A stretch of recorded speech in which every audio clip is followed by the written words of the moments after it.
What's going on, everybody? Welcome back to another video. To get it out of the way, I am sick. That's why I sound like this. I don't know if you guys can tell or not. Hopefully not. But we're going to be talking about the Winnipeg Jets and their position battles, because there are a lot of fun ones right now. And I don't know, man. It is just so exciting right now. So many players stepping up to the occasion here in preseason, and we're going to be talking about them right now. So I'm going to start off with the forwards, because David Gustafsson has been showing out, right? The biggest problem with David Gustafsson in his NHL stint is that he hasn't been able to stay consistently healthy, and he hasn't been able to score goals, right? He's a defensive mastermind. He's very good defensively, but he brings very little to the table on the offensive side. Well, he is showing that his AHL numbers are starting to translate to the NHL, because this man has scored goals 2 and 3 of the preseason. He looks like a threat offensively, and he looks a little dangerous, guys. I'm not going to lie. David Gustafsson turning heads, and this might not be a guy that ends up on waivers. This might not be a guy that gets traded before the season. I think this is a legitimate guy that might steal a spot from the lineup. If Morgan Barron isn't ready to go to start the season, he is sick. There are a lot of guys that are sick, so that might, delay this situation. But David Gustafsson, one of those guys that is definitely going to be pushing for that 13th forward spot. A guy that's trying to push him out is Parker Ford, who, a couple games ago played really well. In this game against Calgary, again, he played really well. He's a really efficient player. The Jets have been, really high on this guy for a long time, and now he's here. He's making a name for himself. Reminds me a lot of Brandon Tanev Light, ironically. It's the same kind of way that he got into the league too, just as a college undrafted free agent, comes onto the scene, makes the team, right? So Parker Ford, another guy to definitely watch out for. The other guys really fighting for that last spot would be Axel Johnson-Fialbi, and I just don't see that happening with Gustafsson and Ford playing so well. Who would have thought that Ford would be even in this position at this point? So really good. You know what? Good on those guys, because I wasn't sure about David Gustafsson, to be completely honest with you. Heading into this preseason, I thought that he might be a guy thrown into a trade in the offseason, or a guy that just, cut bait. But good for those guys. And then Parker Ford coming out of nowhere. It's a very fun battle between those two, and I don't think that it's more than a 2-horse race. I don't think we have to worry about Jeffrey Ville. That guy is absolutely going down to the AHL as soon as possible. But Jansen Harkins does get picked up off of waivers, so he's no longer an option. I don't think that he was ever really considered. I think the Jets were just hoping that he'd pass through waivers and then, be an asset with the Moose, kind of mentor some of the younger guys possibly, like Chaz Lucius, like, Brad Lambert. But in the end, I don't know. I don't think this is a big loss for Winnipeg, to be totally honest. When Harkins has had his chances up in the NHL, he just really has not made the most of them, to be completely honest with you, and he is a very replaceable player. But the Penguins get a cheap option. They'll probably get a chance to play on their fourth line, and as long as he's not hurting the team, then I think that's fine. He's a good defensive player, and if he can figure out how to be a little bit more consistent offensively, I think that he'll do fine. But at 26 years old, I think that this was fine time for the Jets to cut bait. So good for Jansen Harkins. I hope he gets a good opportunity. And I hope that the Penguins fans over there in Pittsburgh don't get beat up too bad on Twitter by his uncle. His uncle's insane. Donnie Harkins. Go check out his Twitter. That guy's nuts.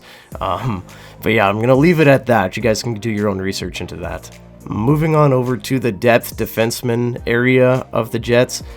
They're in a really interesting spot, because it seems like their 6 was set coming into the preseason, right? It was going to be Morrissey DeMello, Dylan Pionk, and then on the third pairing was going to be Dylan Sandberg and Nate Schmidt. But now Schmidt has not played really at all in this preseason because of injury. He's getting back now, but we got to see a little bit of what Ville can do with some extended ice time, right? We got to see a little bit of what Declan Chisholm can do. We got to see Logan Stanley with different partners.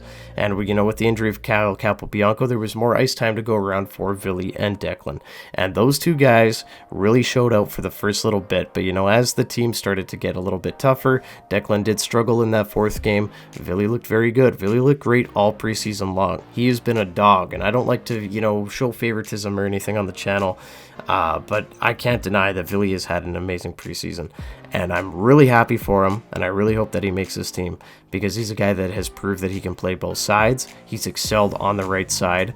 Last season, he played very well with Brendan Dillon when given the opportunity on the right side, and I think that's where he might end up to start the year with Dylan Sandberg, because right now, I don't have a lot of confidence in number 5 and number 4. That pairing was horrid against the Calgary Flames. I don't know what was going on out there. They looked drunk, and that needs to get better. And that might, send a message to those veterans and, to start the year anyway, that you can't play like that and expect to have a spot. So maybe Neil Pionk does get sat for a game or two, and just to show that, what, guys have the opportunity, and there are guys pushing for your job at all times, and it should be a competition all the way through.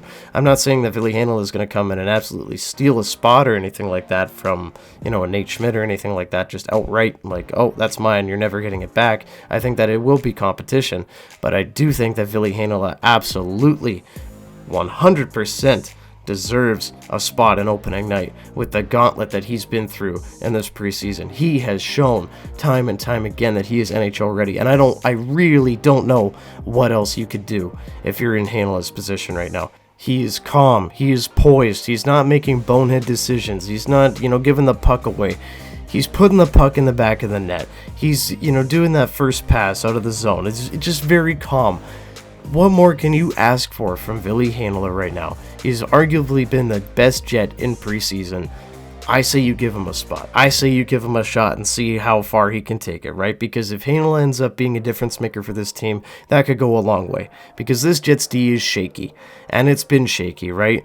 There are times where Nate Schmidt looks awful. There's times where Brendan Dillon looks awful. There's times where Neil Pionk looked awful. All going back to last season and seasons before that. What if Ville comes in and he looks poised? What if Ville comes in and he's a man? What happens then, right? I think you have to definitely consider sitting one of your vets to at least start the season. And a Heinola and Sandberg pairing could go a long way to long-term success for Winnipeg. Heinola came into preseason as a man, and he's looked damn good. And, hey man, good on Ville Heinola. I'm incredibly proud of this guy, and I really hope to see him on October 11th on the season opener. In terms of defensemen that are going to make the team, though, I think Ville's a lock. I don't see how he's not the 7th at the very, very least, making it in there. The 8th defenseman, it's hard to say. I don't think that Capobianco is going to get it this year. We kind of kept him as an 8 all year round. He didn't play a lot. When he was asked to play, he played fine. But I do think it's probably going to be Logan Stanley again, which is pretty funny. But I just don't see a world where the Jets part with him, even as well as Chisholm's played. I wonder if they try to move Chisholm and not lose him to waivers. But I don't know. I'd rather Chisholm, but I think Stanley's going to stay. So that is, the two guys that I see happening.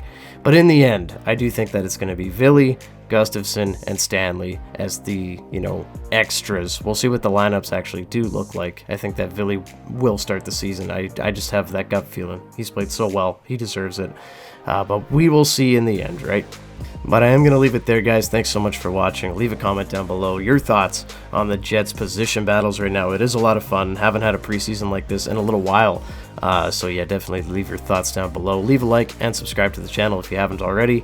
We'll hopefully be having more consistent Jets content up soon. But unfortunately, I am just super sick at the moment, and my voice sounds terrible. So we will get back in action very soon. And yeah, I'll see you guys in the next one. Go Jets, go. Bye-bye.